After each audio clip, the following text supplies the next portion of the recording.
هذه قصة حقيقية وقعت في المغرب في أواخر التسعينات. قصة ما زال الكثيرون في تلك المدينة يهمسون بها حتى اليوم، يخفضون أصواتهم حين يذكرون اسم زينب. في ليلة باردة كان سائق تاكسي يعمل في مناوبته الليلية كعادته. الطرق شبه خالية والهدوء ثقيل، حتى مر أمام مقبرة قديمة في أطراف المدينة. هناك رآها فتاة واقفة عند باب المقبرة، شعر أسود طويل، ثوب أبيض بسيط، حافية القدمين، ترتجف كأن البرد يسري داخل عظامها. رفعت يدها بخفة تطلب منه التوقف. تردد للحظة، لكن شيئا ما دفعه ليقف. اقتربت ببطء دون أن تنظر في عينيه. كانت ترتجف بوضوح، فخلع معطفه ووضعه على كتفيها، ثم صعدت للمقعد الخلفي دون كلمة واحدة. حاول السائق أن يفهم. ماذا تفعلين عند المقبرة في هذا الوقت؟ هل تحتاجين مساعدة؟ لكنها لم تجب، وعندما سألها عن اسمها قالت بهدوء: اسمي زينب. وقبل أن ينزلها أمام منزلها قالت له جملة واحدة: عد غدا صباحا، ستعطيك أمي النقود. أوصلها إلى باب المنزل وغادر. في الصباح تذكر السائق أنه نسي معطفه معها. عاد ليأخذه وليحصل على أجرته. دق الباب، فتحت له سيدة في الخمسينات. أخبرها بسبب زيارته، لكن وجهها تغير فجأة وكأن الخبر أصابها في قلبها. استدعت زوجها. جلس الثلاثة في الصالون. قال السائق ببساطة: جئت فقط لأسأل عن الفتاة التي أوصلتها الليلة الماضية مع 3 صباحا. نسيت معطفي معها.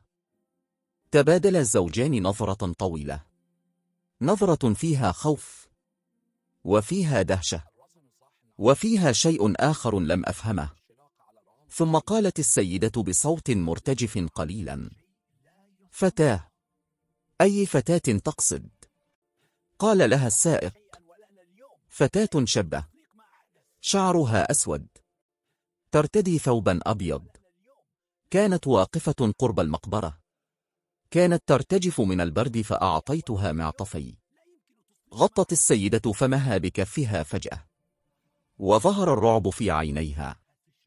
أما زوجها فقد اقترب بجسده للأمام وسأل السائق بحذر: وإلى أين أوصلتها بالضبط؟ قال لها السائق: إلى هنا، إلى هذا المنزل.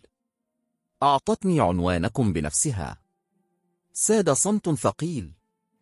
رفع الزوج بصره إليه ببطء وقال بصوت متردد: هل تحدثت معك؟ قال السائق: كانت قليلة الكلام، لم تجب عن معظم أسئلتي، فقط قالت اسمها زينب، ثم أخبرتني أن أعود صباحا لأخذ الأجرة. حينها نظرت السيدة إلى زوجها، ثم أشارت إلى صورة معلقة على الجدار. هل تتكلم عن هذه الفتاة؟ نظر إليها صدم، ثم قال بثقة: نعم، هذه هي. تنفس الزوج ببطء، ثم قال بصوت متهدج: هذه ابنتنا زينب، لكنها توفيت قبل 15 عاما. تجمد الرجل في مكانه، تغيرت أنفاسه، كأن الهواء انقطع عنه.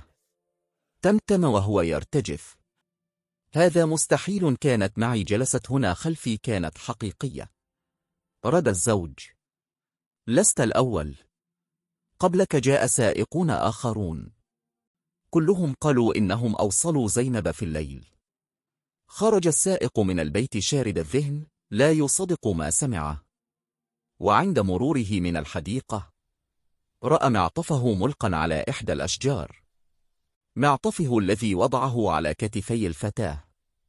لم ينتظر لحظة. هرب. جرى نحو سيارته وانطلق بسرعة جنونية. ومنذ ذلك اليوم شوهد الرجل يجوب شوارع المدينة كالمجنون، لا يكلم أحدا، يردد فقط: لقد كانت معي.